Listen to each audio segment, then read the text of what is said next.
साम्राज्य, सामान्यांचा असामान्य आवाज।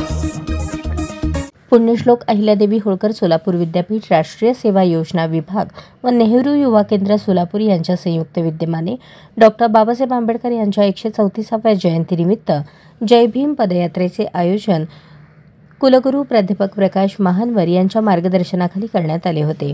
या पदयात्रेचे उद्घाटन पुण्यश्लोक अहिल्यादेवी होळकर सोलापूर विद्यापीठाचे प्रभारी कुलगुरू डॉक्टर लक्ष्मीकांत दामा यांच्या हस्ते संपन्न झाले।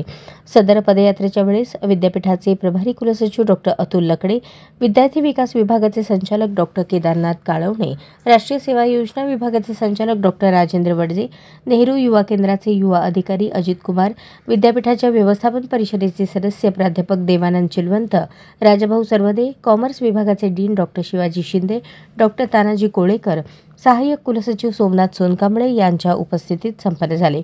जय भीम पदयात्रा छत्रपती शिवाजी महाराज चौकापासून सुरू होऊन नवी वेस पोलीस चौकी, सरस्वती चौक, चार पुतळा, डॉक्टर बाबासाहेब आंबेडकर चौकात समारोप करण्यात आला। सदर पदयात्रेत सोलापूर शहरातील 19 महाविद्यालयातील 250 विद्यार्थी, स्वयंसेवक, स्वयंसेविका व कार्यक्रम अधिकारी आणि विद्यापीठातील कर्मचारी मोठ्या संख्येने उपस्थित होते।